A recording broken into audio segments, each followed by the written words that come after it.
Hay algo que quiero decirte antes de que empieces a escuchar.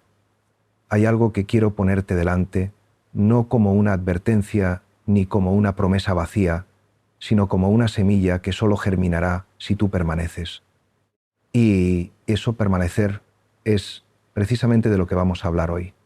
No de pantallas únicamente, aunque las pantallas serán nuestro punto de entrada, nuestra puerta visible hacia algo mucho más hondo. Lo que voy a compartir contigo en este tiempo largo, en este tiempo que tal vez sientas extraño o incluso excesivo al principio, es una pregunta que lleva años acompañándome. Una pregunta que no tiene respuesta de manual, pero que tiene respuesta. Y esa respuesta, te lo digo desde ahora, solo se revela en el final. No porque yo la reserve deliberadamente, sino porque la vida misma funciona así. Las cosas más importantes se muestran solo a quienes tienen la paciencia de quedarse. Quédate, entonces. No porque yo te lo pida, sino porque algo en ti ya sabe que necesitas esto. Comencemos despacio, así como se comienza cualquier camino interior que valga la pena, sin prisa, sin expectativas demasiado rígidas, con una disposición abierta, casi infantil. Y aquí está la primera paradoja de lo que vamos a explorar juntos. Vamos a hablar de los niños, pero el camino nos llevará inevitablemente a nosotros mismos. Porque los niños no son seres separados de nosotros. Los niños son el espejo más fiel que existe. Cuando miramos a un niño, vemos algo que fuimos, algo que en parte seguimos siendo y algo que en muchos casos hemos olvidado de manera dolorosa. Hace unos años, sentado en el locutorio de un monasterio del norte de España, un monje anciano me dijo algo que no he podido olvidar. Me dijo: Pablo, el mayor peligro del mundo moderno no es la violencia ni el odio, es la distracción. Yo era más joven entonces y no entendí del todo lo que quiso decirme. Hoy, sin embargo, esa frase resuena en mí con una claridad casi dolorosa. La distracción. No la maldad, no la guerra, no la injusticia, aunque todo eso exista y duela. La distracción es la gran enfermedad de nuestro tiempo y las pantallas son, en este momento de la historia, su forma más sofisticada y más generalizada. Pero quiero que nos acerquemos a esto con cuidado, no con miedo. El miedo es un mal consejero y yo no quiero acompañarte desde el miedo. Quiero acompañarte desde algo más parecido a la claridad serena. La claridad que no niega el problema, sino que lo mira de frente, sin dramatismo, con esa especie de valentía tranquila que solo nace en quienes han aprendido a sentarse en silencio. El silencio. Sí, ya sé que esa palabra puede sonar a retiro espiritual, a algo reservado para monjes o para personas con mucho tiempo libre, pero no es así. El silencio del que hablo no es ausencia de ruido, es presencia, es la capacidad de estar aquí en este momento sin huir hacia otro lugar. Y eso, estar aquí, es exactamente lo que las pantallas dificultan. No porque sean malas en sí mismas, no porque haya una intención oscura detrás de cada dispositivo, sino porque están diseñadas con una precisión casi quirúrgica para hacer exactamente lo contrario, para llevarte siempre a otro lugar, siempre a otro momento, siempre a otro estímulo. Quiero que pienses en eso un momento, no tienes que hacer nada ahora mismo. Solo piensa, ¿cuándo fue la última vez que estuviste completamente aquí? No mirando una pantalla, no pensando en lo que tienes que hacer, no recordando lo que hiciste ayer, solo aquí, presente, en este instante preciso. Si te cuesta recordarlo, no te juzgues. A mí también me cuesta. Y esa dificultad, esa honesta dificultad, es el punto de partida de todo lo que vamos a explorar. Porque de eso se trata, al final, de volver a uno mismo, volver al momento presente, volver a esa dimensión de la experiencia que los niños pequeños conocen de manera natural, sin haberlo aprendido, sin que nadie se lo haya enseñado.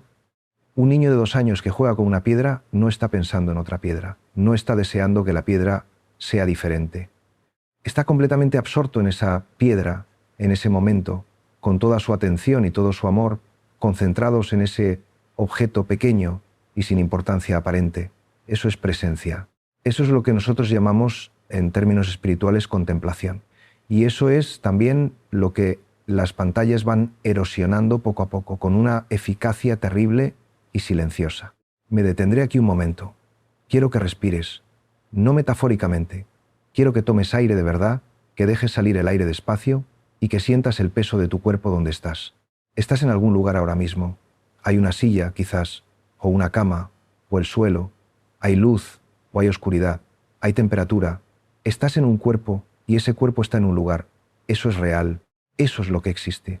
Todo lo demás, todo lo que ocurre en las pantallas, es una representación de la realidad, no la realidad misma. Esta distinción entre la representación y lo real, entre el mapa y el territorio, es fundamental para entender qué le ocurre a un niño cuando crece con pantallas como compañeros constantes de su vida.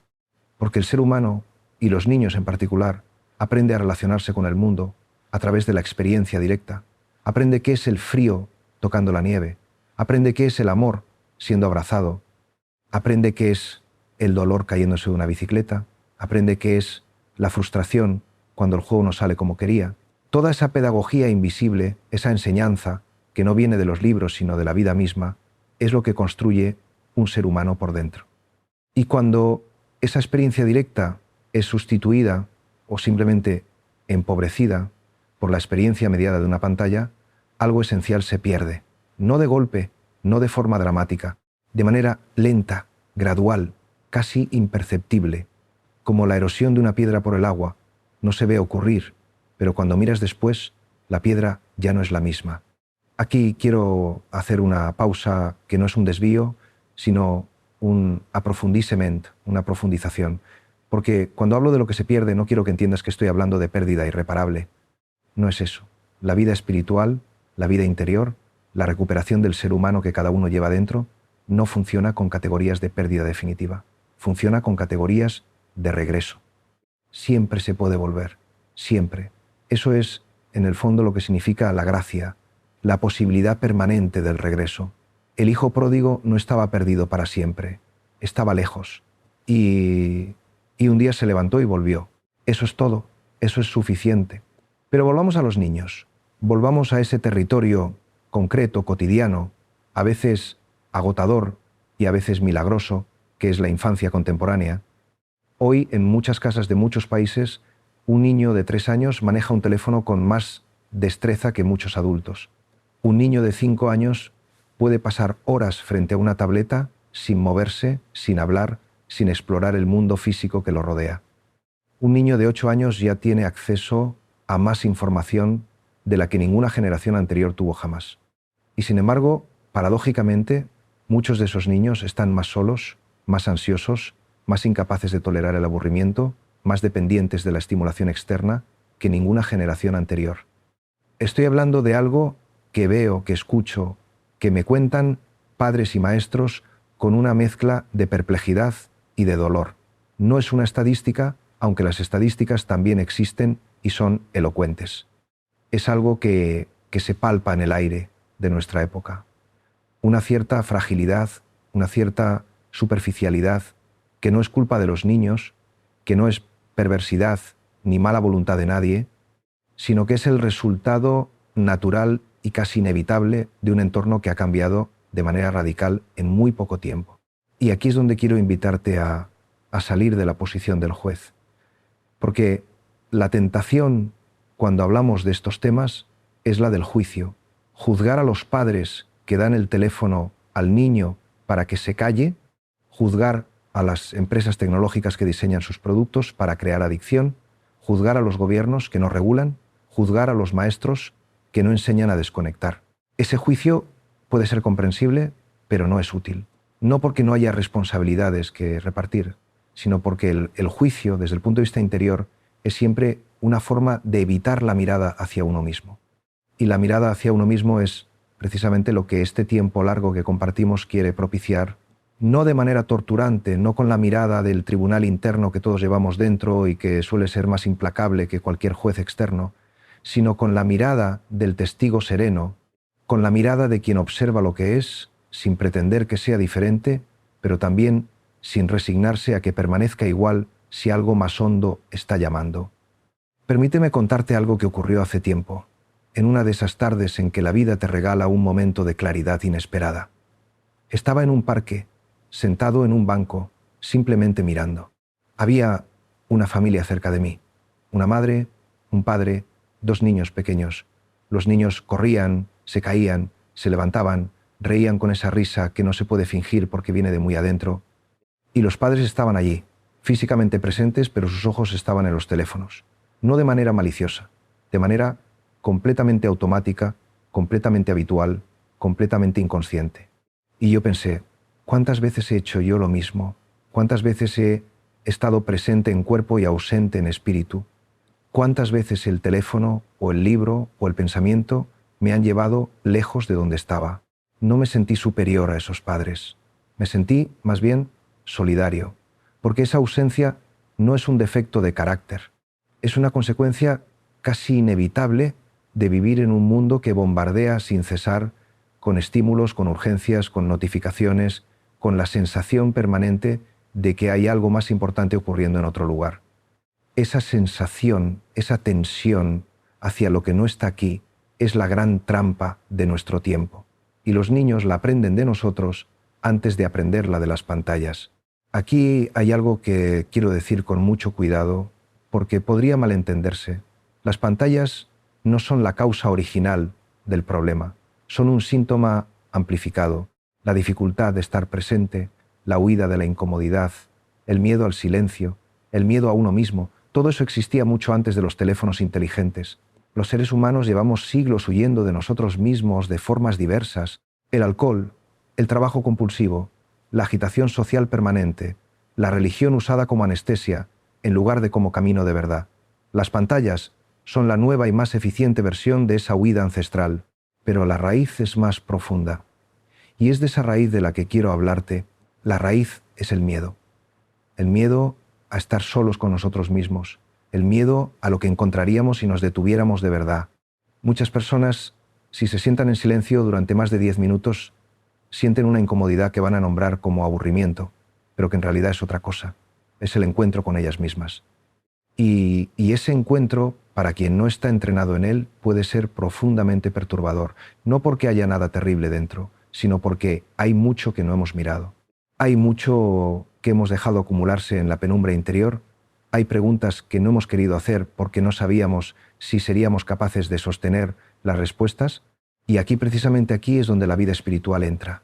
No como una respuesta prefabricada, no como un sistema de creencias que tape el agujero, sino como una manera de estar con lo que hay. La oración, en su forma más desnuda, es eso, estar con lo que hay, estar con la incomodidad, con la pregunta, con el no saber, con el miedo, y no huir, quedarse, respirar, confiar en que ese espacio de quietud no es vacío, sino que está habitado por algo que trasciende nuestra comprensión racional y que, sin embargo, nos sostiene.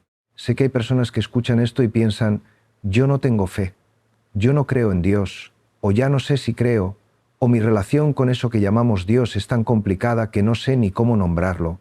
Y a esas personas quiero decirles, lo que estoy describiendo no requiere de un credo previo, requiere solamente una disposición, la disposición de quedarse cuando todo en ti quiere irse, la disposición de confiar, aunque sea por un momento, en que el silencio no es enemigo. Eso es suficiente para empezar.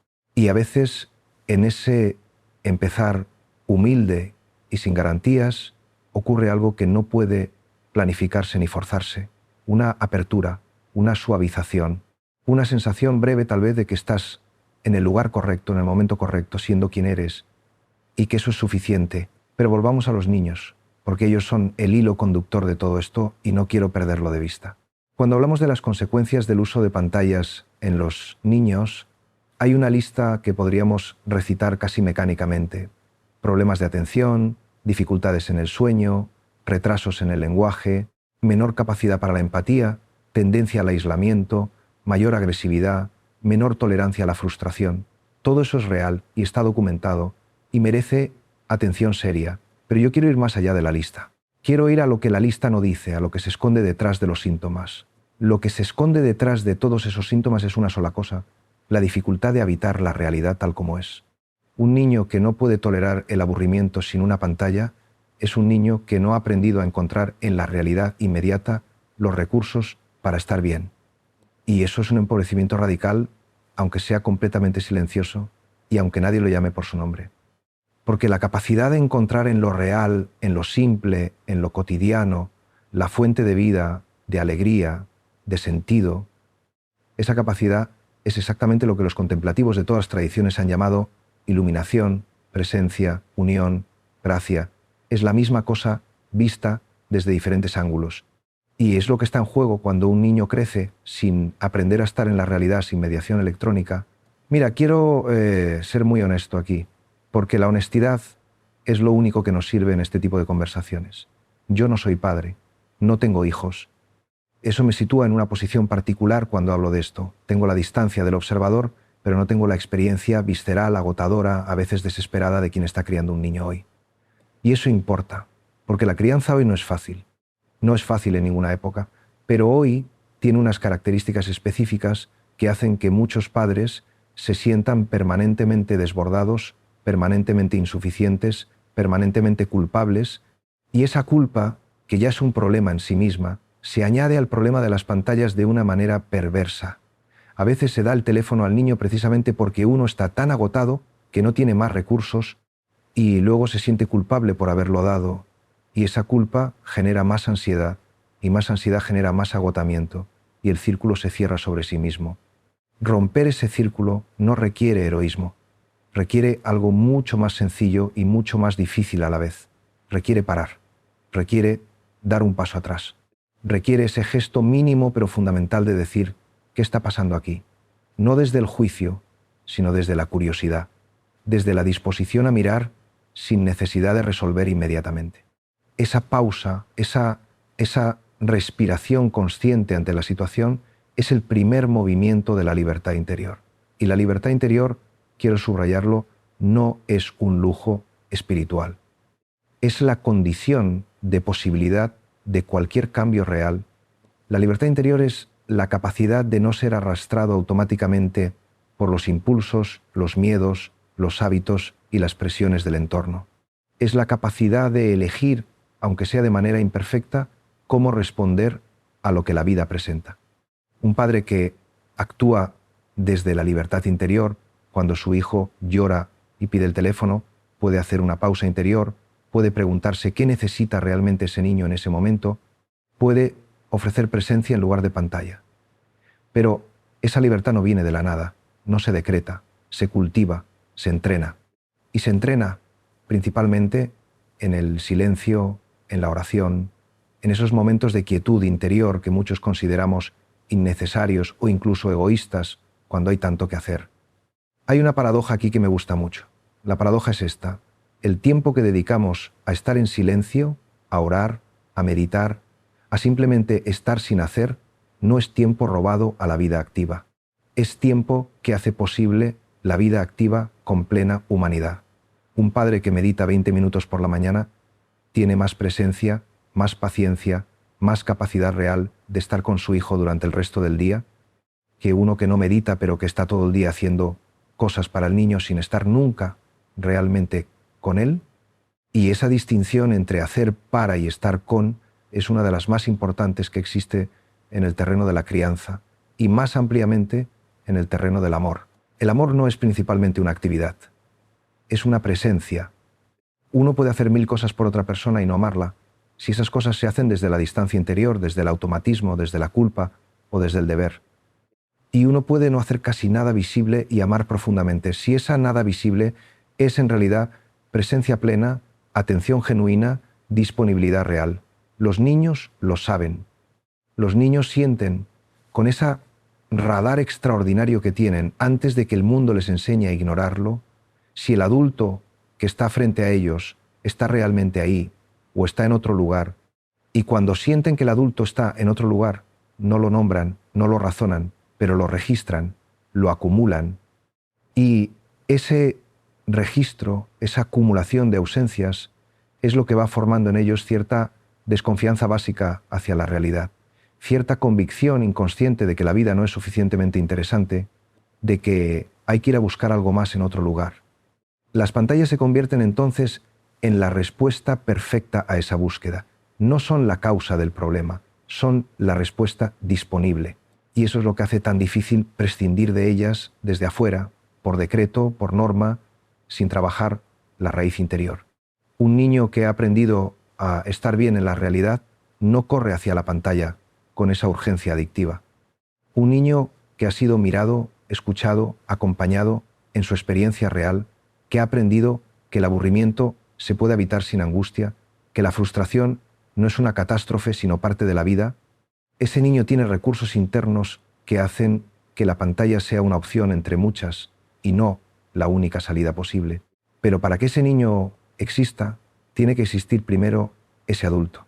Y ese adulto, si somos honestos, en muchos casos todavía no está completamente formado, porque ese adulto, también en muchos casos, fue a su vez un niño al que no siempre se le enseñó a evitar la incomodidad, a confiar en el silencio, a encontrar en la realidad inmediata los recursos para estar bien. Y eso no es acusación, es reconocimiento, es compasión, es el punto de partida real de cualquier transformación que no sea solo cosmética. Respira de nuevo. Estamos entrando en un territorio que puede ser intenso y quiero que lo habites despacio. No hay prisa, no hay examen al final, no hay respuesta correcta que tengas que encontrar. Solo hay esto, el tiempo que estamos compartiendo, la disposición que traes y lo que va surgiendo en ti mientras escuchas. Eso ya es suficiente, más que suficiente. Quiero hablar ahora de algo que pocas veces se menciona cuando se discute el tema de las pantallas y los niños, y es el tema de la soledad. No la soledad como carencia, como ausencia de compañía, sino la soledad como espacio interior, la soledad fecunda, la soledad que no se huye sino que se habita. Existe una capacidad que los seres humanos necesitamos cultivar y que podemos llamar capacidad de estar solos con uno mismo, y que es radicalmente diferente del aislamiento. El aislamiento es la incapacidad de conectar. La soledad fecunda es la capacidad de conectar con lo más hondo de uno mismo y desde ahí conectar verdaderamente con los demás. Un niño que aprende a estar solo, que tiene tiempo no estructurado, tiempo sin actividades programadas, ni pantallas, ni adultos organizando su experiencia. Ese niño está desarrollando algo precioso, la capacidad de encontrarse a sí mismo, de descubrir qué le gusta, qué le da miedo, qué le hace reír, qué le genera preguntas. Esa autoexploración que ocurre de manera natural cuando un niño juega solo sin estímulos externos es la base de la identidad, de la creatividad, de la vida interior. Y es precisamente lo que el exceso de pantallas interrumpe de manera sistemática. Porque la pantalla nunca está vacía. La pantalla siempre ofrece algo. Siempre hay un siguiente video, un siguiente nivel, una siguiente notificación, una siguiente historia. La pantalla es la negación del vacío. Y el vacío, aunque suene paradójico, es necesario. No el vacío como nihilismo, como ausencia de sentido, sino el vacío como espacio, como el espacio entre las notas que hace que la música exista, como el espacio entre las palabras que hace que el lenguaje sea posible, como el espacio interior que hace que la vida espiritual tenga lugar. En la tradición contemplativa cristiana, ese vacío tiene un nombre, kenosis. Es una palabra griega que significa vaciamiento y se usa para describir, en primer lugar, el misterio de Dios que se vacía de sí mismo para hacerse humano en Jesús. Pero se usa también para describir el movimiento interior que necesita hacer el creyente, vaciarse de sus propias certezas, de sus propios planes, de su propio yo controlador, para hacer espacio a algo más grande. No es una práctica morbosa, es una práctica liberadora, es la práctica de soltar. Y los niños, cuando se les da tiempo y espacio sin llenar, hacen eso de manera natural, sueltan la estructura, sueltan el control, sueltan la dirección. Y en ese soltar aparece el juego verdadero, la creatividad genuina, el encuentro real consigo mismos y con el mundo. El juego. Quisiera detenerme en el juego, porque creo que es uno de los grandes heridos en la era de las pantallas. No el juego digital, no el videojuego, sino el juego libre, espontáneo, físico, social, desordenado, impredecible.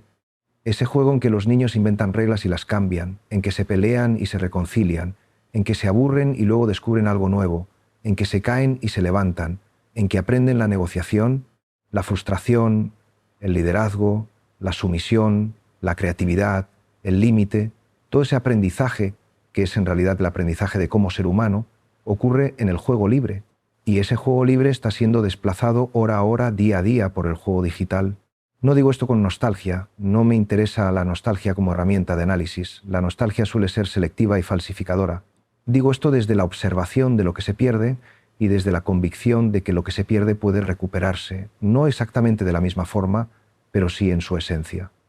La esencia del juego libre puede recuperarse, puede fomentarse, puede protegerse, Y eso requiere decisiones, a veces incómodas, a veces contracorriente, por parte de los adultos.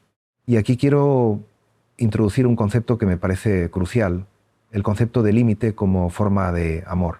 En nuestra cultura, el límite suele entenderse como privación, como castigo, como falta de confianza.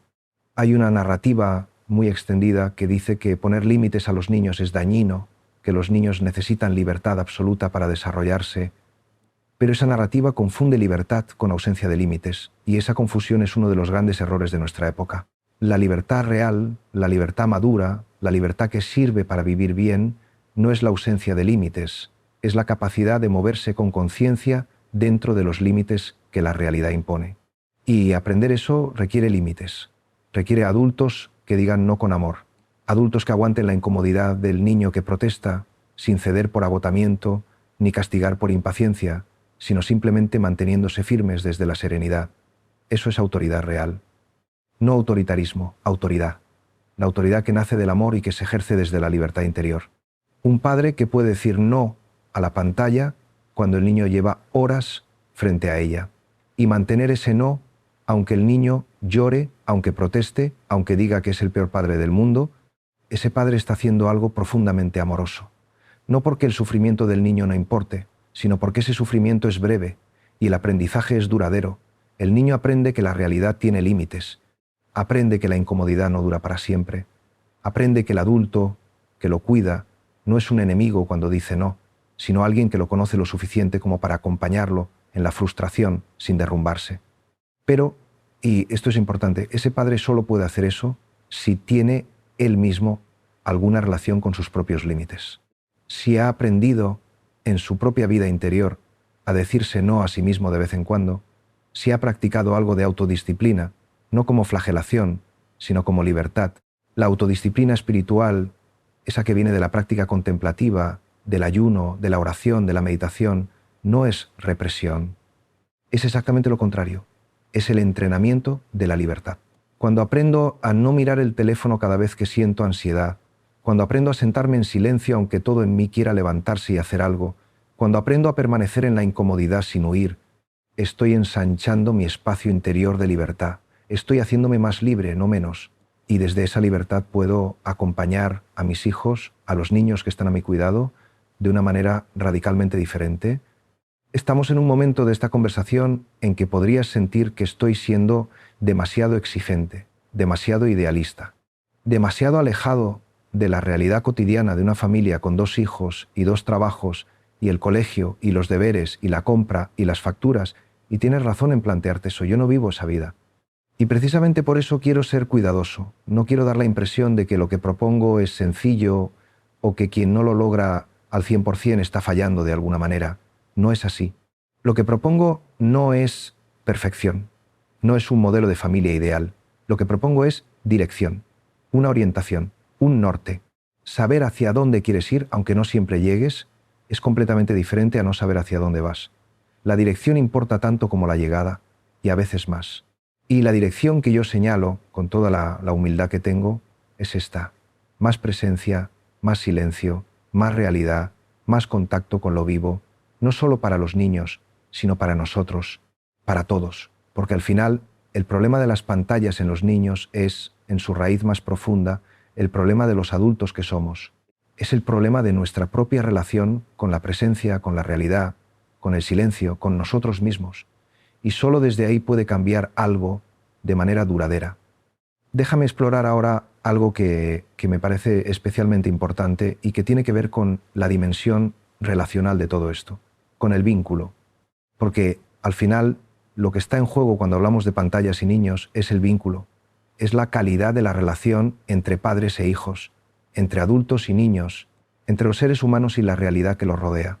El vínculo se construye en el tiempo compartido, no en el tiempo que simplemente transcurre en el mismo espacio físico, sino en el tiempo en que 2 personas, un adulto y un niño, están realmente presentes el uno para el otro. Eso puede ocurrir en 5 minutos de atención plena, de mirada real, de escucha genuina, más que en horas de presencia física con la atención dividida. Y eso es de nuevo lo que las pantallas interrumpen: la presencia real, la mirada real, la escucha real. Hay un experimento que se ha realizado con bebés, conocido como el experimento del still face, del rostro inmóvil. Una madre interactúa con su bebé con total presencia. Le sonríe, le habla, le responde. El bebé responde con alegría, con movimiento, con vocalizaciones. Luego, la madre pone el rostro inmóvil, sin expresión, sin respuesta. Y el bebé, en cuestión de segundos, empieza a buscar esa respuesta con movimientos cada vez más intensos, con vocalizaciones cada vez más urgentes, y cuando la respuesta no llega, entra en un estado de angustia notable.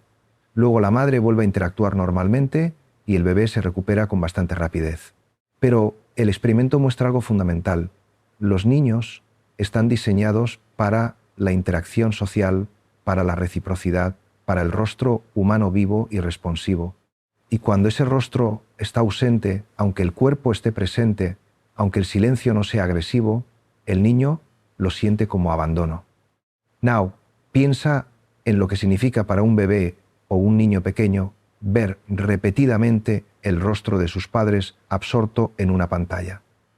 Ese rostro no está inmóvil, pero está ausente, está en otro lugar. Y el niño lo registra, no como trauma dramático, sino como patrón, como información sobre cómo es la realidad, sobre qué se puede esperar de los demás, sobre si el mundo es un lugar responsivo y confiable o un lugar donde uno tiene que buscarse la vida en otro sitio. Esta información básica, esta plantilla relacional que se forma en los primeros años de vida, es lo que los psicólogos llaman apego. Y el tipo de apego que un niño desarrolla, seguro o inseguro, ansioso o evitativo, tiene consecuencias que se extienden a lo largo de toda la vida. No de manera determinista, no de manera irreversible, pero sí de manera significativa. Un niño con apego seguro, un niño que ha tenido adultos lo suficientemente presentes, lo suficientemente responsivos, puede afrontar la vida con una base interna de confianza que le permite explorar, equivocarse, aprender, crecer. Un niño con apego inseguro, un niño que ha experimentado la ausencia emocional de sus cuidadores como algo sistemático, lleva consigo una herida que no siempre se ve, pero que condiciona profundamente cómo se relaciona con el mundo, con los demás y consigo mismo. Y en este punto quiero hacer algo que no suelo hacer fácilmente. Quiero hablar de herida, no para crear angustia, no para cargar a nadie con culpas que no conducen a ningún lugar, sino porque creo que nombrar la herida es el primer paso para sanarla. Muchos adultos de hoy, muchos padres de hoy llevan dentro una herida de apego, una herida relacional, que no siempre ha sido nombrada ni tratada. Y esa herida hace que les cueste mucho más estar presentes, estar disponibles, estar tranquilos frente a la demanda emocional de un niño. Porque esa demanda activa en el adulto, su propio miedo al abandono, su propia ansiedad no resuelta, su propio niño interior, que también necesitó más de lo que recibió. Este es terreno delicado y quiero pisarlo con cuidado, pero también con firmeza, porque creo que es esencial. La vida espiritual no puede ignorar este terreno sin volverse abstracta e inútil. Una espiritualidad que no se ocupa de las heridas reales, de las personas, de los traumas relacionales, de las limitaciones psicológicas, es una espiritualidad que flota en las nubes y no toca tierra. Y la espiritualidad que yo conozco y en la que creo es radicalmente encarnada. Habita en la carne, en la historia, en los vínculos, en el cuerpo, en la herida misma. La gracia no opera por encima de la naturaleza, sino a través de ella. Y eso significa que sanar las heridas psicológicas y crecer espiritualmente no son dos caminos separados, son el mismo camino visto desde diferentes ángulos. Un padre que ha trabajado su propia herida de apego, que ha podido mirar con honestidad lo que le faltó, que ha aprendido a perdonar a sus propios padres no porque lo que hicieron fuera indiferente, sino porque el rencor le pesa demasiado. Ese padre tiene más libertad para estar presente con sus hijos. Tiene más espacio interior para tolerar la incomodidad de sus hijos sin verse arrastrado por ella. Tiene más capacidad de ofrecer ese amor que no necesita ser perfecto para ser real. Y aquí entra algo que considero esencial en la vida espiritual, la misericordia. La misericordia, que en su raíz latina tiene que ver con el corazón inclinado hacia la miseria del otro, hacia el sufrimiento, hacia la fragilidad. La misericordia es exactamente lo opuesto del juicio. No significa que todo está bien, que todo vale, que no hay consecuencias. Significa que la mirada fundamental con que nos acercamos al otro y también a nosotros mismos es una mirada de compasión, una mirada que ve la fragilidad y no la condena, sino que la sostiene. Esa misericordia es, creo yo, lo que más necesitamos hoy los adultos para hablar honestamente de las pantallas y los niños. Necesitamos compasión hacia nosotros mismos como padres, como educadores, como personas que hacen lo que pueden con los recursos que tienen, y necesitamos también lucidez. Misericordia sin lucidez es sentimentalismo. Lucidez sin misericordia es crueldad. La combinación de ambas, eso que podríamos llamar amor inteligente, es lo que hace posible el cambio real. Sigamos. Quiero hablar ahora de algo que toca directamente la vida espiritual de los niños. Porque sí, los niños tienen vida espiritual, aunque la vivamos como adultos de manera muy diferente. Los niños, especialmente en sus primeros años, viven en un estado de apertura y de presencia que es en sí mismo una forma de contemplación. Un niño pequeño no hace distinción entre lo sagrado y lo ordinario. Para él, una oruga en el suelo es tan digna de atención absoluta como la cosa más importante del mundo. Un charco de lluvia es un universo de posibilidades. El cielo al atardecer puede dejarlo inmóvil durante minutos, absorbido en una contemplación silenciosa que ningún adulto le ha enseñado. Eso es la espiritualidad natural de la infancia. Esa capacidad de asombro radical, de presencia sin mediación, de encuentro directo con lo real. Y esa espiritualidad natural de la infancia se nutre de lo mismo que la nutre el adulto en su práctica contemplativa. Se nutre del silencio, del espacio, del contacto directo con la realidad, del tiempo no estructurado, de la experiencia vivida en el cuerpo, y se daña con lo mismo que daña la vida contemplativa del adulto, con el exceso de estímulos, con la fragmentación de la atención, con la sustitución de la experiencia directa por su representación mediada. Cuando un niño pasa horas frente a una pantalla, no es solo su atención lo que se fragmenta, no son solo sus patrones de sueño lo que se altera, es su capacidad de asombro, su apertura natural a la realidad, su espiritualidad innata. Eso es lo que está en juego. Y cuando lo nombro así, cuando lo digo desde este ángulo, creo que se entiende de una manera diferente por qué importa tanto. No es solo un tema de salud física o mental, aunque también lo sea, es un tema de alma, de lo que ocurre en la dimensión más profunda del ser humano cuando esa dimensión no se alimenta de lo que necesita para crecer. Quiero hacer aquí una pausa diferente, una pausa que no sea de movimiento, sino de quietud. Te pido que, si puedes, dejes por un momento de hacer lo que estabas haciendo con las manos, que pongas las manos sobre las rodillas o sobre el regazo, que cierres los ojos un momento si estás en un lugar donde puedes hacerlo, y que simplemente notes lo que hay. El sonido más lejano que puedes escuchar, el sonido más cercano, la temperatura del aire en la nariz, cuando entra y cuando sale, el peso de tu cuerpo, la quietud, pequeña o grande, que hay en este instante. Ese instante, ese pequeño acto de detenerse, es ya un acto espiritual, es ya una forma de decir, estoy aquí, es ya un gesto de confianza en la realidad, de abandono al momento presente. Y si puedes hacer eso tú, ahora mismo, puedes también acompañar a un niño en algo parecido. Puedes decirle, para un momento, escucha. ¿Qué escuchas? No porque quieras enseñarle nada, sino porque quieres compartir con él el milagro de estar vivos juntos en este instante. Volvamos al hilo principal, que es amplio y quiero asegurarme de que no lo pierdo. Estaba hablando de la espiritualidad natural de la infancia y quiero continuar por ahí un poco más, porque creo que es importante entender que lo que los niños pierden con el exceso de pantallas no se puede recuperar simplemente limitando las pantallas. Limitar las pantallas es necesario, pero no suficiente. Lo que se necesita, además, es ofrecer una alternativa real, no como castigo, no como terapia, sino como invitación a lo bueno. Y lo bueno que necesitan los niños para desarrollar su interioridad, para alimentar su espiritualidad natural, es sorprendentemente simple. Necesitan tiempo en la naturaleza, tiempo libre sin estructurar.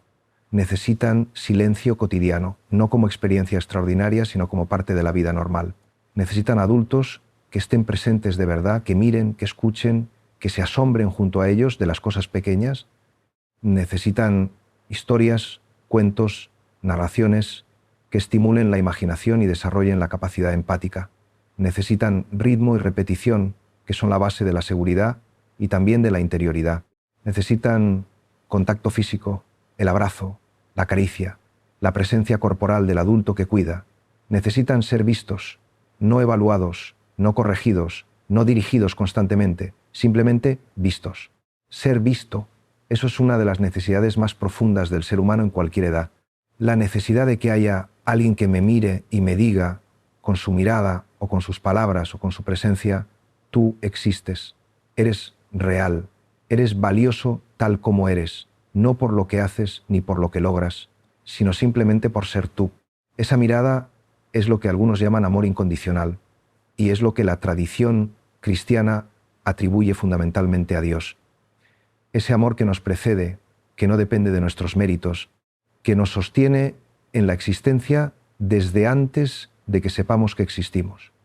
Y uno de los dramas silenciosos de nuestra época es que muchos niños, incluso niños que materialmente tienen de todo, no se sienten vistos de esta manera, porque sus padres están presentes físicamente pero ausentes emocionalmente, porque la dinámica familiar está organizada alrededor del rendimiento, de las actividades, de la agenda y no alrededor del simple ser juntos. Y eso, esa ausencia de la mirada que sostiene, es lo que los niños van a buscar en las pantallas, en el like, en el comentario, en el aplauso digital, porque algo en ellos dice, quiero ser visto, quiero existir para alguien, y si ese alguien no está disponible en la realidad inmediata, lo buscarán donde puedan encontrarlo.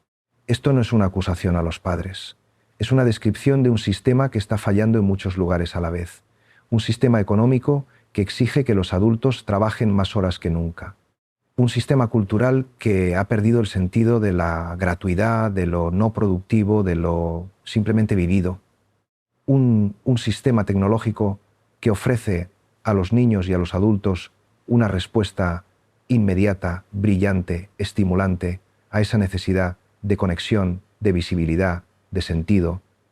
Un sistema que paradójicamente promete conexión y entrega desconexión.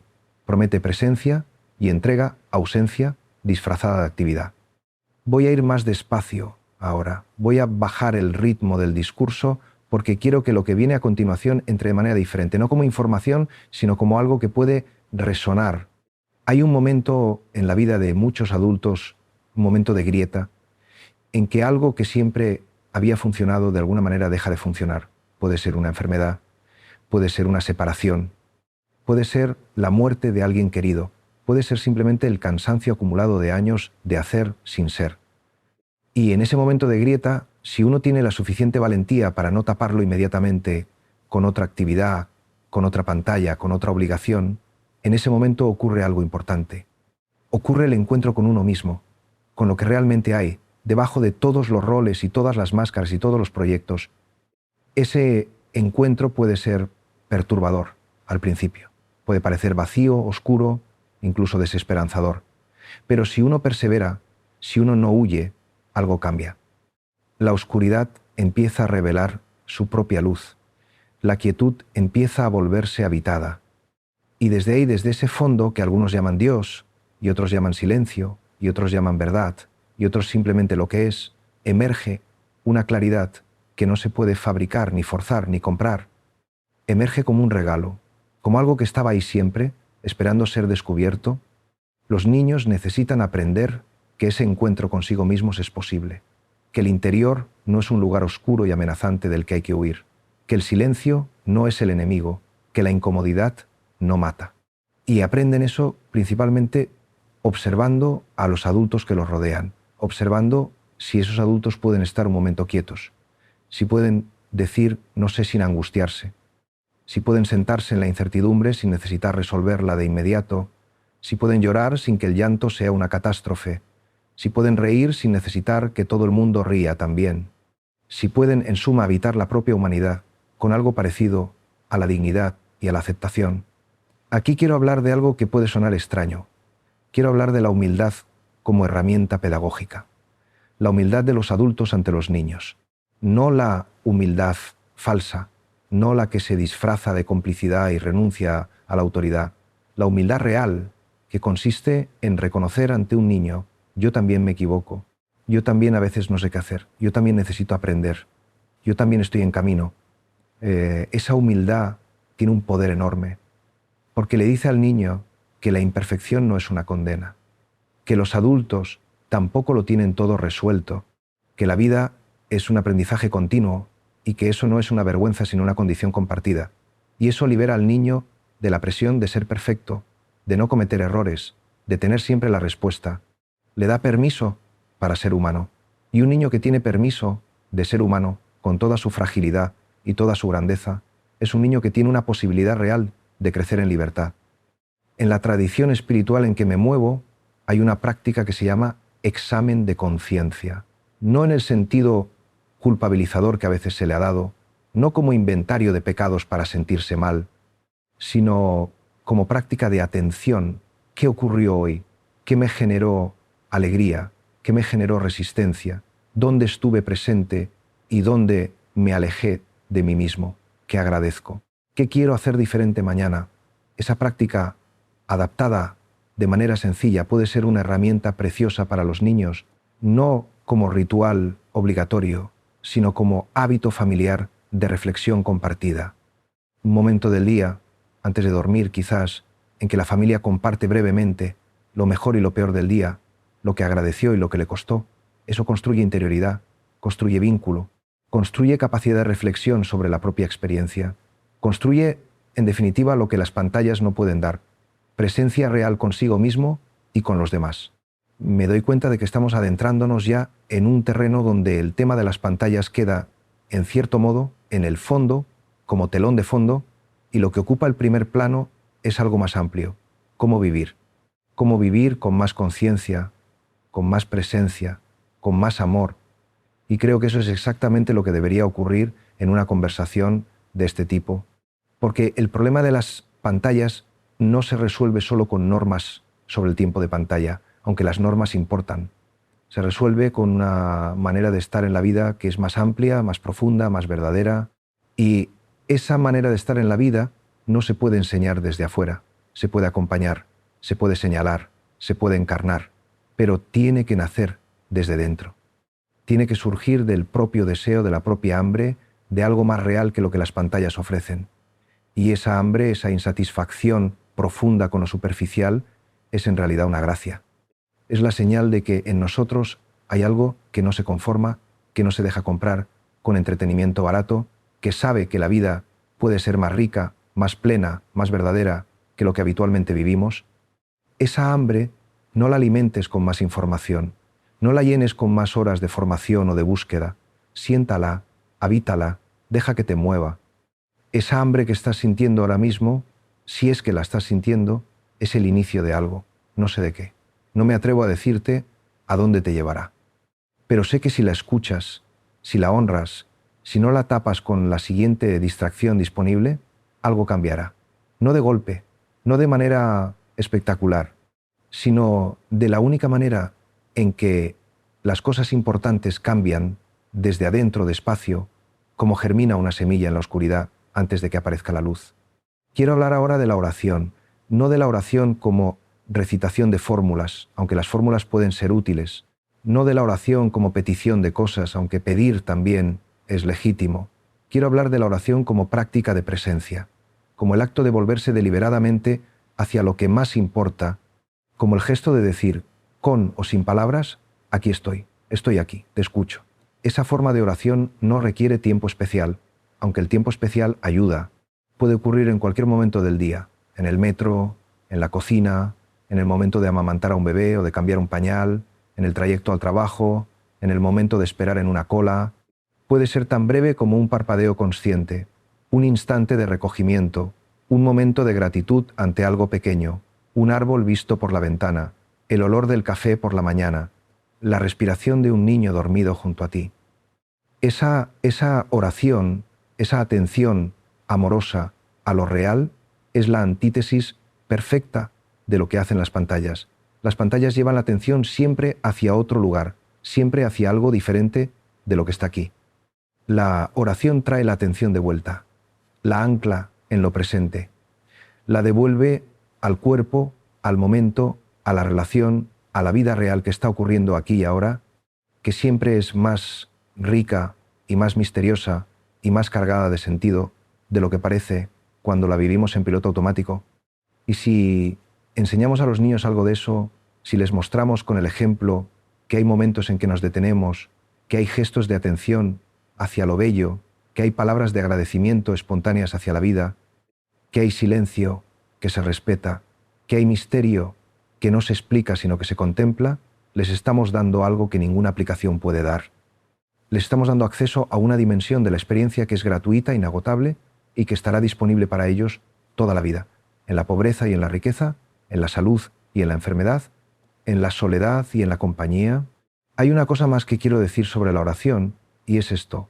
La oración también puede ser duda, también puede ser queja, también puede ser ese momento en que uno se sienta frente a lo que llama Dios o frente al misterio de la existencia y dice, no entiendo nada, no sé si estás ahí, no sé si esto tiene sentido, estoy cansado, estoy asustado, estoy perdido. Eso también es oración. No la oración del catecismo quizás, pero sí la oración del que se atreve a ser honesto con la fuente de su vida. Y esa honestidad, ese desnudarse de certezas, suele ser el punto de partida de algo más profundo que cualquier certeza. Sigo caminando contigo, seguimos juntos en esto. No te he dicho todavía lo que prometí al principio, eso que se revela solo al final, pero ya estamos más cerca. Y lo que me importa ahora no es llegar al final, sino lo que ocurre en el camino. El camino mismo es la revelación. Eso también es verdad en la vida espiritual. El camino no conduce a la meta, el camino es la meta. Y esa verdad, que puede sonar a paradoja zen o a verso de Machado, tiene consecuencias muy prácticas cuando hablamos de cómo vivimos con los niños. Porque muchos padres viven con la sensación de que la infancia es un periodo de preparación para algo más importante que vendrá después. Hay que preparar al niño para la escuela, luego para el instituto, luego para la universidad, luego para el trabajo. Y en esa lógica de preparación permanente, el presente de la infancia, que es lo único real, se convierte en una sala de espera, y el niño lo percibe, y el niño aprende que lo que ocurre ahora no importa en sí mismo, que solo importa en la medida en que sirve para algo que vendrá. Y eso es una falsedad radical que crea adultos que tampoco pueden vivir el presente, porque también para ellos el presente siempre es preparación para algo que aún no ha llegado. La vida no es un entrenamiento para otra vida. Esta es la vida. Esta conversación que estamos teniendo ahora, este momento en que estás escuchando, este instante en que tu corazón late y tus pulmones respiran y la luz cae de cierta manera sobre lo que te rodea, esto es la vida. Y la infancia también es la vida, no la preparación para ella. Un niño de 4 años no está en proceso de convertirse en algo, es ya algo, es ya alguien, es ya una persona completa en su etapa, con su mundo interior rico y misterioso, con su amor propio y su miedo y su alegría y su tristeza y su asombro y su necesidad de ser visto y su capacidad de dar amor con una generosidad que debería avergonzarnos a los adultos, tomar en serio al niño como persona, tomar en serio su experiencia presente, no instrumentalizar su infancia.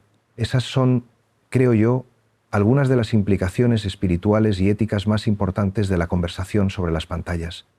Porque si tomamos en serio la experiencia presente del niño, si reconocemos que lo que ocurre ahora mismo en su interior importa, entonces las decisiones que tomamos sobre su entorno, incluido el entorno digital, tienen un peso diferente.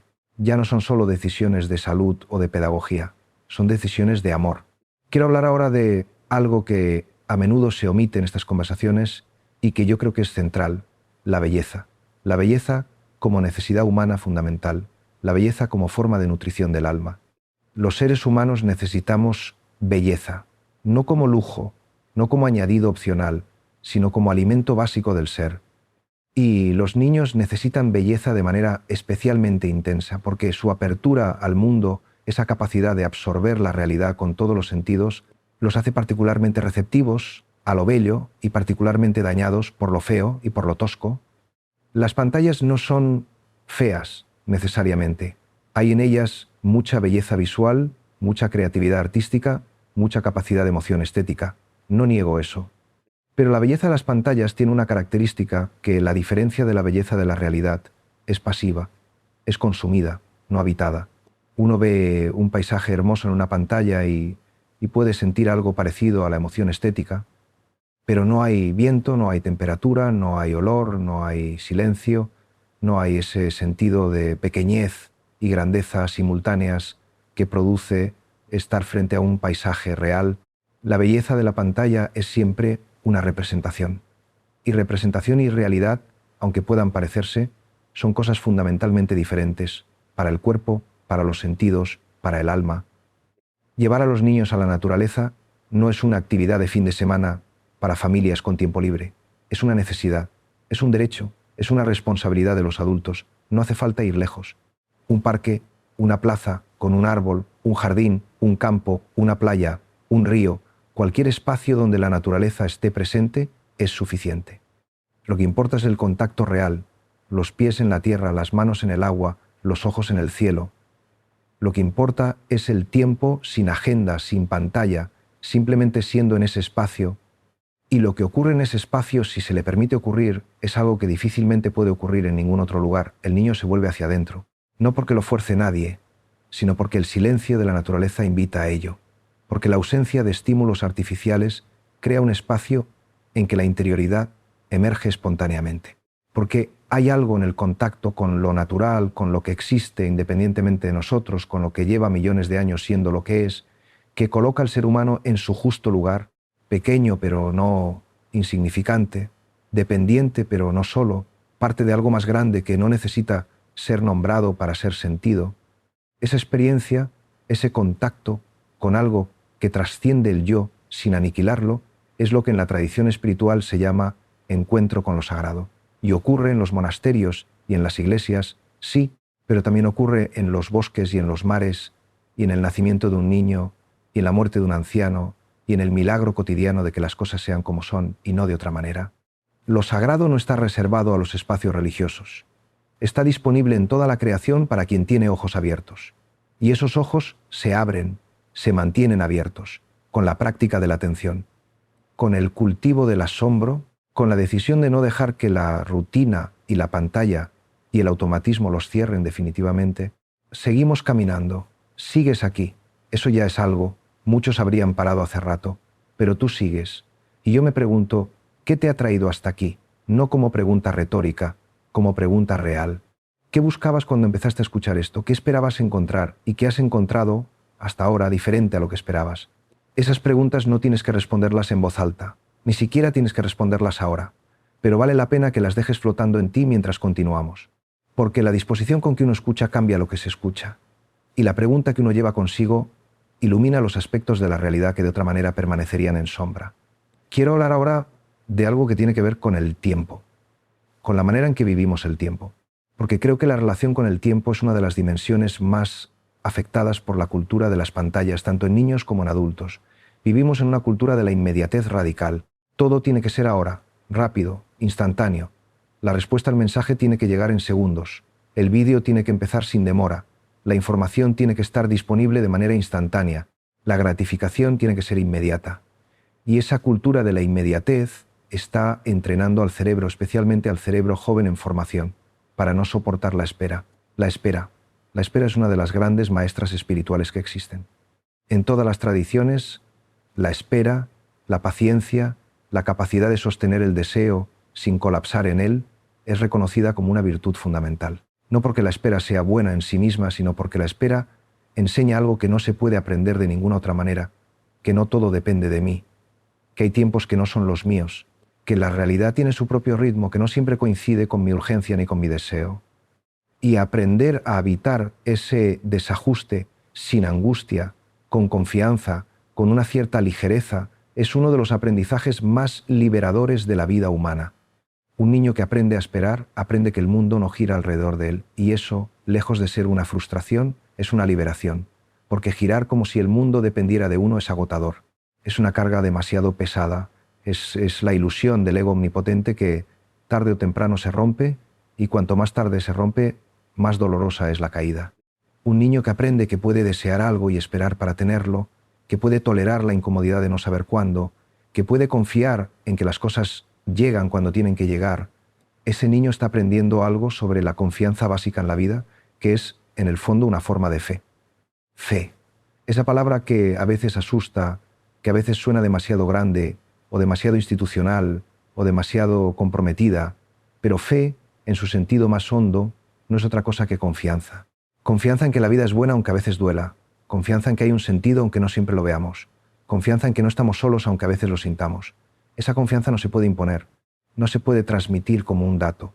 Se transmite de manera mucho más sutil y más poderosa a través de la presencia de adultos que la encarnan, a través de vivir en un entorno donde la confianza es la nota dominante, a través de experiencias repetidas de que cuando las cosas se ponen difíciles hay alguien que no huye, que permanece, que sostiene, y eso nos lleva de vuelta, siempre de vuelta, a la calidad de la presencia del adulto, al amor real, encarnado, imperfecto, pero perseverante, a la capacidad de estar cuando la pantalla llama y decir, ahora no, ahora estoy aquí, contigo, sin más. Hay algo que quiero decir sobre el aburrimiento porque creo que está muy infravalorado y que hoy en día es casi imposible encontrar a alguien que lo defienda. El aburrimiento es el antecedente necesario de la creatividad. El aburrimiento es el espacio en que la imaginación se pone en marcha porque no tiene otra opción. Un niño aburrido, un niño que no tiene pantalla ni actividad organizada ni adulto que le proponga algo, un niño que se enfrenta a la vasta realidad de su propio interior sin ningún mediador, ese niño en un primer momento protestar y sufrir. Pero si el adulto aguanta, si el entorno aguanta y no capitula, si la incomodidad no se resuelve de manera artificial, ocurre algo asombroso. El niño inventa, crea, descubre, juega de maneras que nadie le enseñó, construye mundos imaginarios con una riqueza que ningún videojuego puede igualar, porque esos mundos son suyos, completamente suyos, nacidos de su interior. Esa creatividad que nace del aburrimiento es una de las cosas más preciosas que existen. Es la semilla del arte, de la ciencia, de la espiritualidad, de cualquier contribución genuina que un ser humano puede hacer al mundo. No se puede fabricar, no se puede programar, solo se puede crear las condiciones para que aparezca. Y las condiciones son precisamente las que estamos describiendo.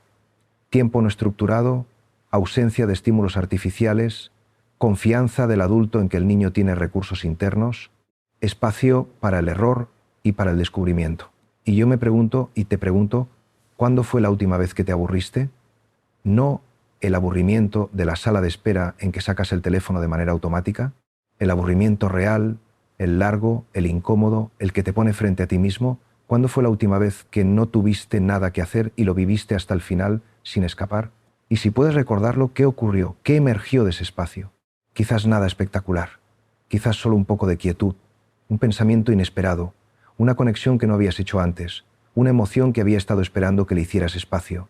Eso es suficiente. Eso es exactamente suficiente. El aburrimiento no tiene que llevar a ningún lugar especial para tener valor. Tiene valor en sí mismo, como espacio de encuentro consigo mismo, como el desierto en la tradición bíblica, ¿no? No es el destino, pero sin él no hay llegada.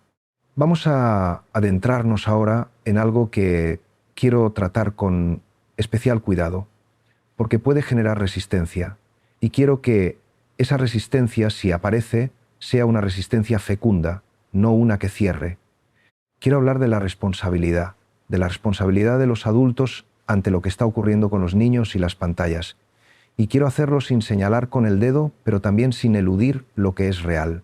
Los niños no se han dado el teléfono ellos solos. Los niños no han diseñado los algoritmos que capturan su atención. Los niños no han tomado las decisiones económicas que han convertido la atención humana, incluida la de los más pequeños, en una mercancía. Esas decisiones las han tomado adultos. Y algunos de esos adultos sabían perfectamente lo que estaban haciendo. Hay documentación, testimonios de ingenieros de Silicon Valley que han reconocido haber diseñado productos con las mismas técnicas que se usan para crear adicción al juego, al tabaco, a las drogas, y que esas técnicas fueron aplicadas deliberadamente a productos para niños. Eso es un problema moral, un problema serio, grave, que merece indignación, pero la indignación sola no transforma nada si no va acompañada de acción concreta.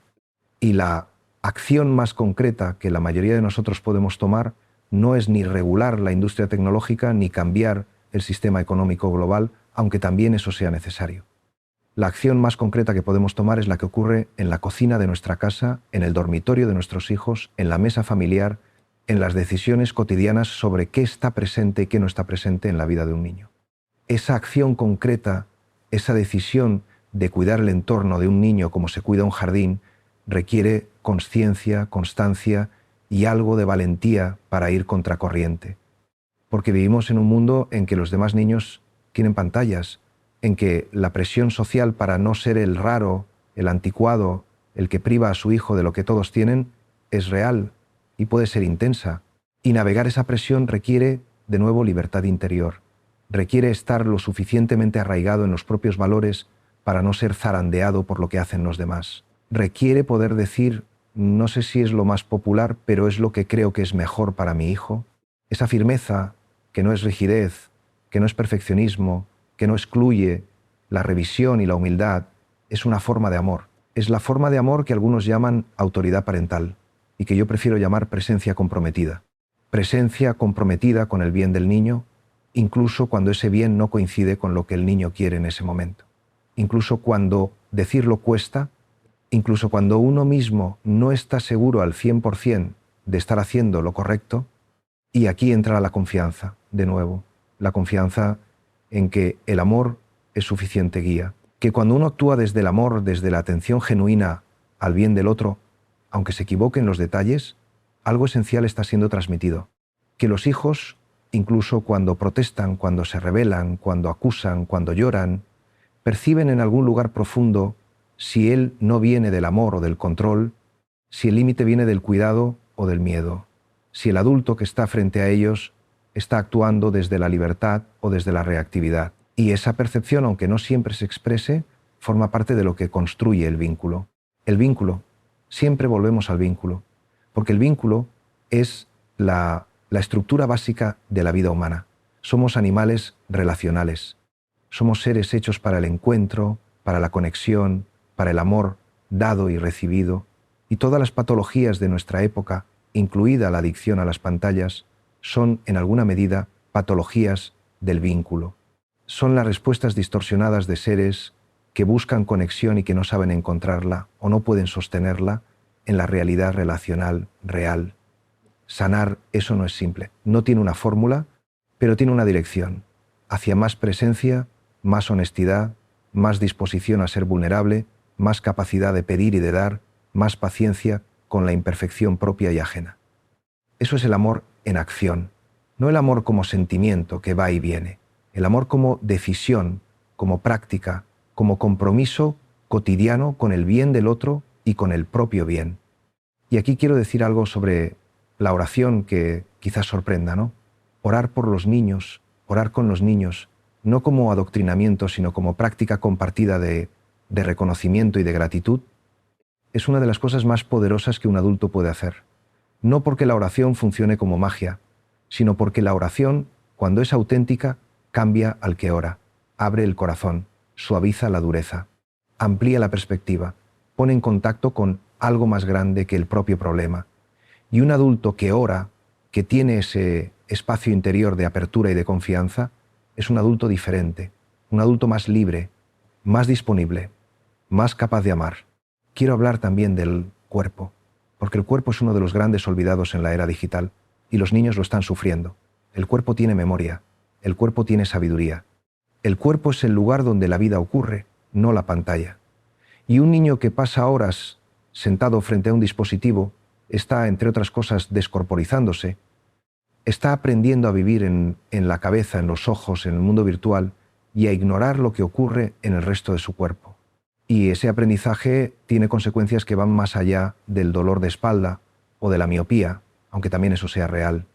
La descorporización es uno de los problemas más serios de nuestra época para la salud mental.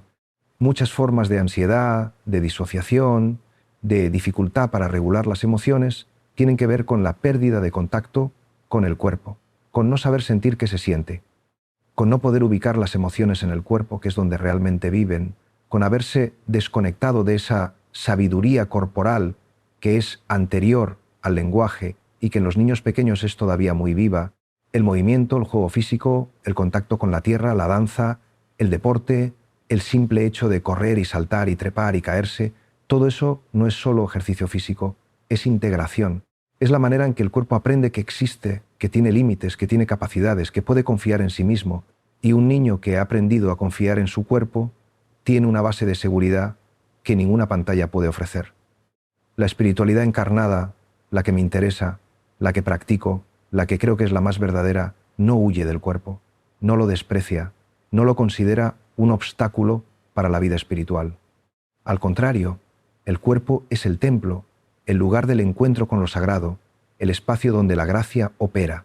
La encarnación, el misterio central del cristianismo, dice precisamente eso, que Dios eligió un cuerpo para habitarlo, no se quedó en lo abstracto, entró en lo concreto, entró en la carne, en el tiempo, en la historia, en el cansancio y en el hambre y en el llanto, y eso dice algo sobre el valor de la corporalidad que ninguna corriente dualista puede borrar.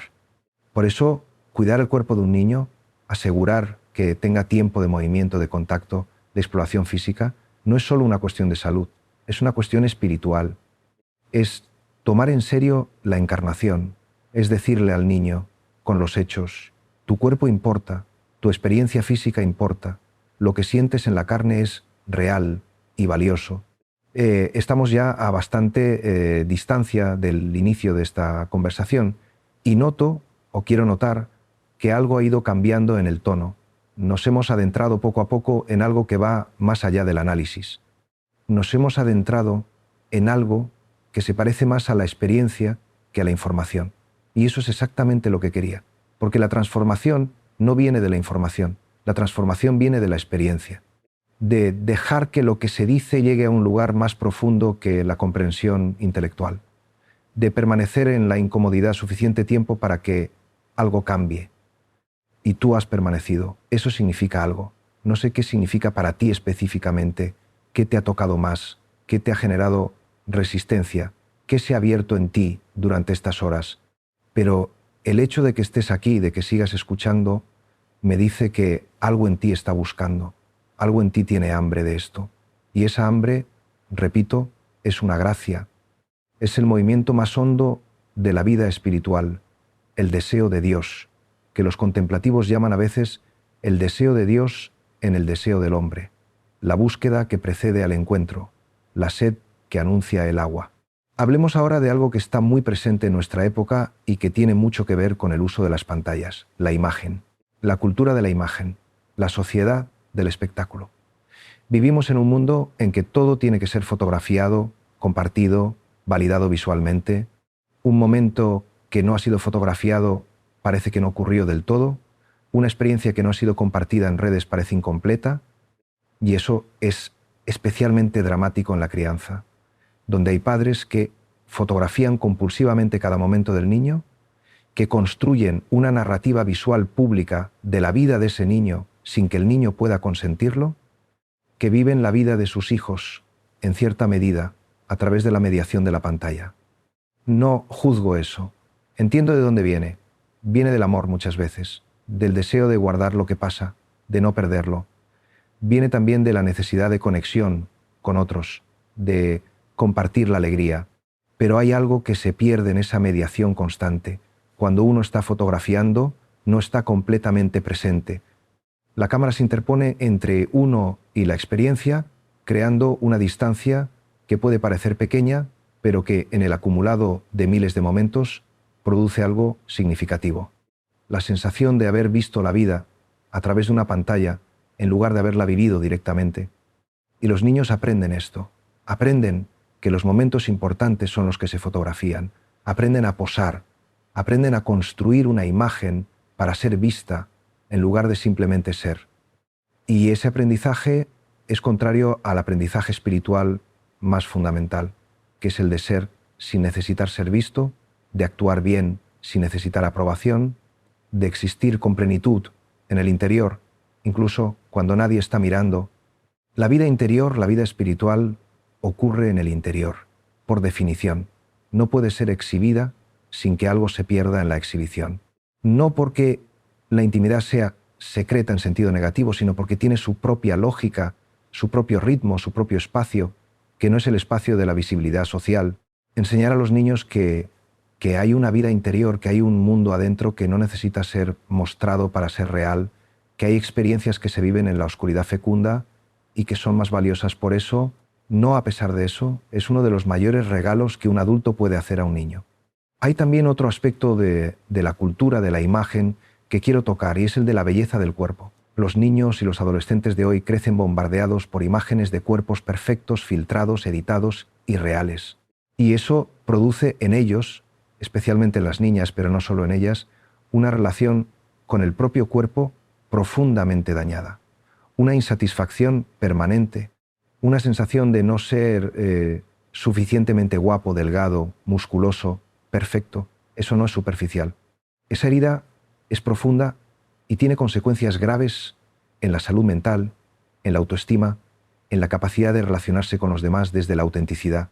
Y la respuesta espiritual a eso es, de nuevo, sencilla pero difícil. La aceptación del propio cuerpo como lugar de habitación, como don, como misterio. No la aceptación resignada, no el me conformo con lo que tengo, sino la aceptación amorosa, la que dice, este cuerpo es el único que tengo, es el cuerpo en que la vida ocurre para mí. Tiene sus límites y sus dolores y sus imperfecciones, y también tiene su dignidad, su capacidad de placer, su belleza propia, que no necesita parecerse a ninguna imagen para ser real. Esa relación sana con el propio cuerpo, esa es también una forma de espiritualidad encarnada. Y se cultiva con presencia, no con comparación. Con atención a lo que el cuerpo siente, no con escrutinio de lo que el cuerpo parece. Con gratitud hacia lo que el cuerpo puede hacer, no con obsesión por lo que no puede hacer. Y esa es otra cosa que los adultos podemos transmitir a los niños. Una relación honesta y compasiva con el propio cuerpo, sin falsa vanidad ni falsa humildad. Estamos ya en una parte de esta conversación que empieza a sentirse como el territorio de lo vivido. Como si hubiéramos atravesado la parte teórica, incluso la parte contemplativa, en abstracto, y estuviéramos llegando a algo más concreto, más cotidiano, más cercano a la vida de cada día. Y eso me alegra, porque creo que es donde la espiritualidad tiene que aterrizar, en lo cotidiano, en la mesa familiar, en el dormitorio del niño, en el momento de la ducha matutina, en el trayecto en coche al colegio, en los 5 minutos antes de dormir. Hay una cosa que he aprendido no de los libros, sino de la práctica, y es que los grandes cambios espirituales suelen comenzar con gestos muy pequeños, tan pequeños que parecen insignificantes.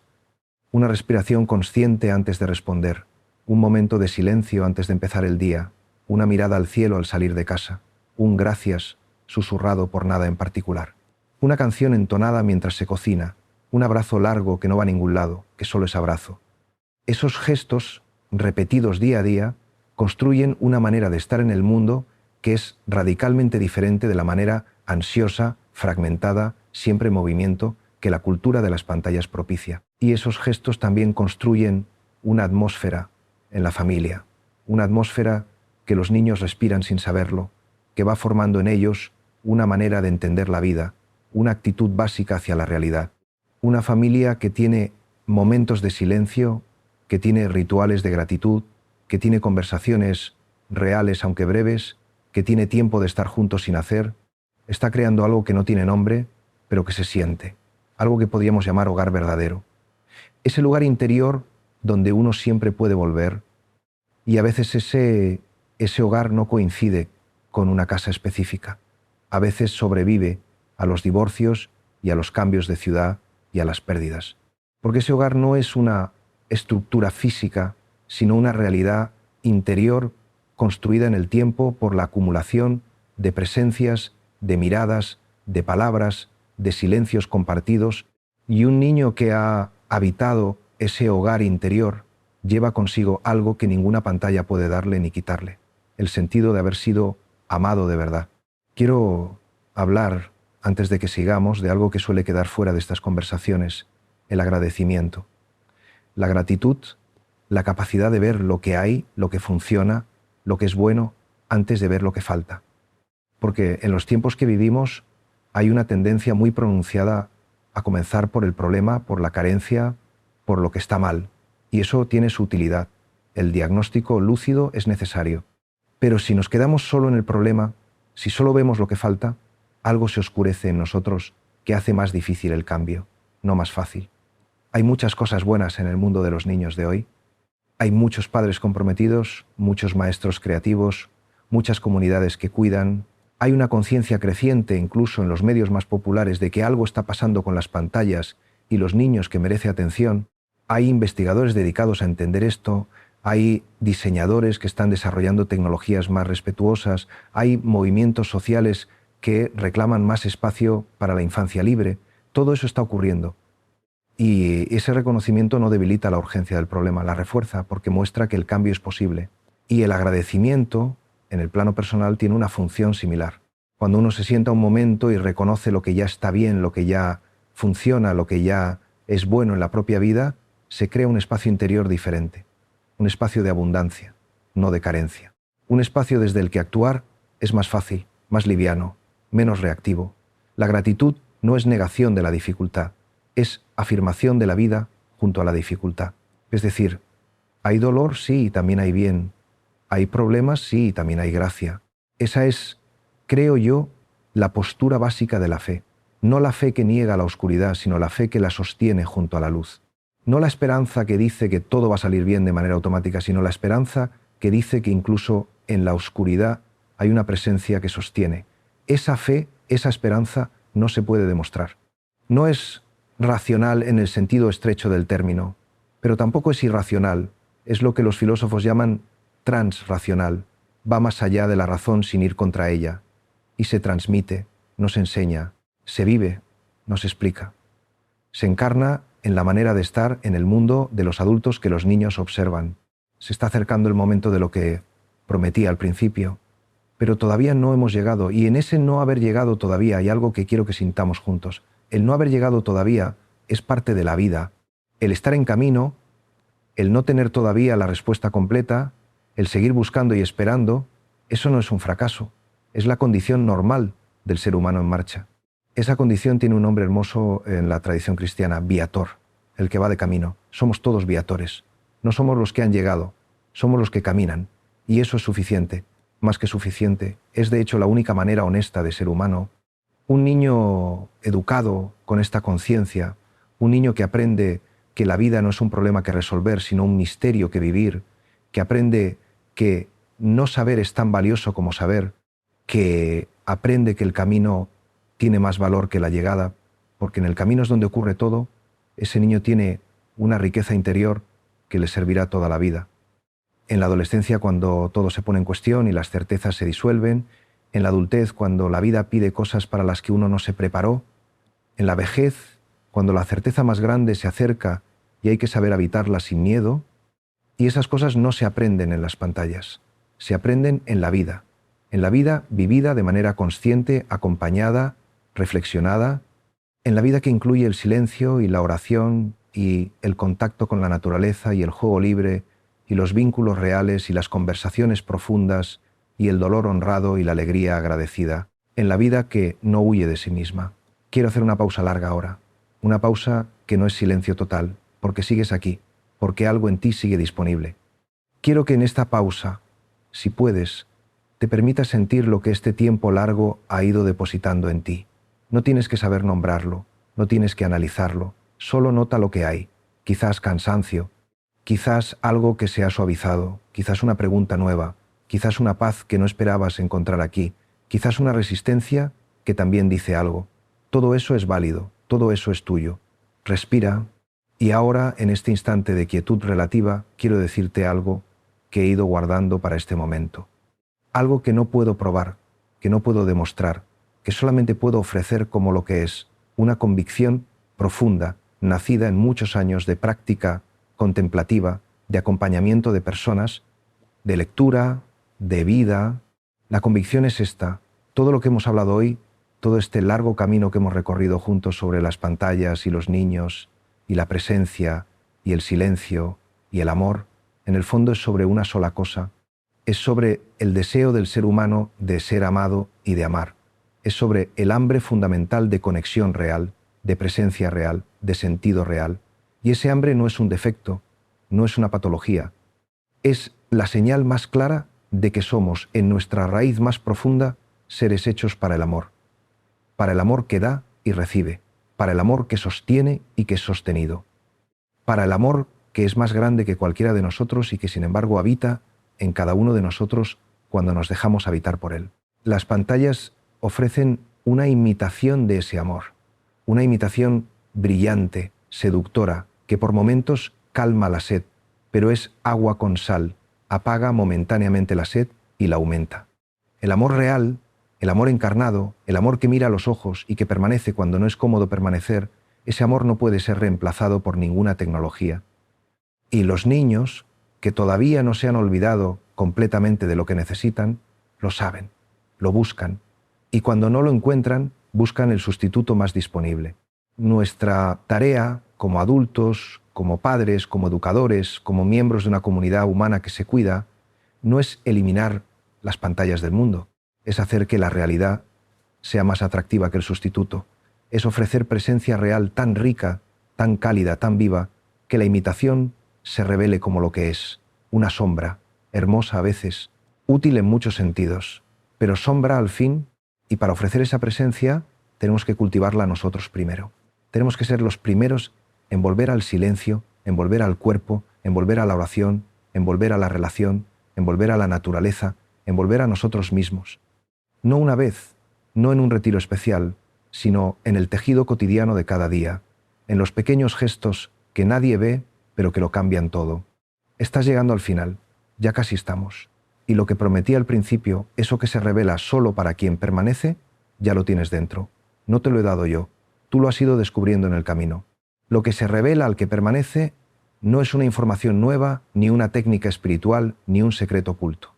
Es algo mucho más simple y mucho más poderoso.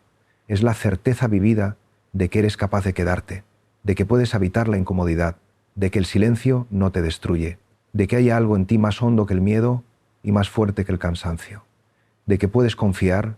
Esa certeza, pequeña y sólida como una piedra, es lo que cada persona que se sienta en meditación descubre. Es lo que cada contemplativo ha descubierto a lo largo de los siglos, que hay en el ser humano un fondo que no se agota, una fuente que no se seca, una presencia que sostiene desde dentro cuando todo lo de fuera se mueve. Eso es lo que los niños necesitan que les mostremos, no con palabras, con nuestra manera de ser, con nuestra manera de estar. Seguimos juntos todavía un poco más. Quedan aún algunas palabras por decir, algunos hilos por recoger, algunos instantes por habitar. Y quiero habitar estos últimos instantes contigo de la misma manera que hemos habitado todo lo anterior. Despacio, con atención, sin prisa. Quiero decirte algo sobre la reconciliación, porque creo que es una de las palabras más importantes de la vida espiritual y de la vida familiar. Reconciliación. La capacidad de volver a empezar después de haberse equivocado. La capacidad de pedir perdón de verdad, no por fórmula. La capacidad de perdonar de verdad, no como gesto magnánimo, sino como liberación propia. Esa reconciliación es lo que hace posible que una familia sobreviva a sus propias imperfecciones, que una relación padre-hijo sobreviva a los errores inevitables, que el amor continúe después de la decepción. Y los niños necesitan ver eso. Necesitan ver que los adultos se equivocan y lo reconocen, que piden perdón, que cambian de posición cuando se dan cuenta de que estaban equivocados, que la reconciliación es posible, que el amor no depende de la perfección, que se puede empezar de nuevo, siempre, como el sol que sale cada mañana sin importar lo que ocurrió ayer. Esa enseñanza aprendida en el cuerpo, en la experiencia real de ser perdonado y de perdonar, es una de las más importantes de la vida, mucho más importante que cualquier conocimiento académico, mucho más importante que el manejo de ninguna tecnología. Es la base de la salud mental, de la salud espiritual, de la salud relacional. Y se aprende únicamente en la práctica, en el vivir diario, en esos momentos imperfectos y cotidianos en que la vida exige de nosotros más de lo que teníamos planeado dar. Ha sido un largo camino, ha sido un camino de muchas horas, y si has llegado hasta aquí, no ha sido por nada que yo haya hecho de manera extraordinaria. Ha sido porque en ti había algo que quería este tiempo, que necesitaba este espacio, que estaba buscando, quizás sin saberlo del todo, algo parecido a lo que hemos habitado juntos. Una conversación larga, honesta, que no tiene prisa por llegar a ningún lado, que se permite la digresión y el retorno, que confía en que el camino mismo tiene valor, y ese tipo de conversación, ese tipo de tiempo largo y no fragmentado, es también lo que los niños necesitan. No necesariamente 6 horas de reflexión filosófica, claro, pero sí el principio que subyace a ella, tiempo que no va a ningún lado, que simplemente es tiempo de estar juntos sin agenda, tiempo de hablar de lo que importa, aunque no parezca urgente, tiempo de silencio compartido que no incomoda, tiempo de presencia.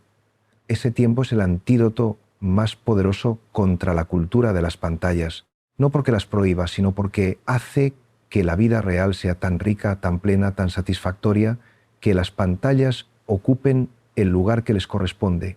Una herramienta útil, un entretenimiento a veces, pero nunca el centro, nunca el sustituto, nunca el refugio principal. Y tú, que has llegado hasta aquí, que has tenido la paciencia de permanecer en este tiempo largo, llevas contigo ahora algo que no puedo nombrarte, pero que está ahí. Algo que se ha ido posando en ti durante estas horas, como el polvo de luz se posa en una habitación silenciosa. No tienes que hacer nada con ello ahora mismo. No tienes que tener un plan, una resolución, una lista de cambios. Solo llévalo contigo, déjalo que siga trabajando en ti como trabaja la semilla en la oscuridad antes de que nadie pueda ver nada. La vida espiritual es paciente. La gracia es paciente. Dios, si usamos esa palabra, es infinitamente paciente. No nos exige llegar rápido, ni llegar perfectos.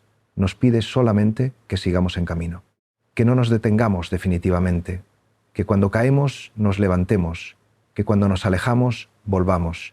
Ese movimiento simple, ese retorno siempre posible, es todo lo que se necesita. Y tú en este momento ya estás en camino. Ya estás volviendo de alguna manera. Y eso es suficiente. Más que suficiente. Es todo. Ve despacio. Cuida lo que has recibido hoy. Cuida también a los niños que están en tu vida, con su demanda y su fragilidad y su grandeza infinita. Cuídate a ti mismo con la misma gentileza con que cuidarías a un niño pequeño, sin juzgar demasiado, sin exigir demasiado, con la paciencia del amor que sabe que las cosas buenas tardan en crecer, pero que cuando crecen, arraigan para siempre. Sigue respirando, sigue estando aquí, sigue confiando.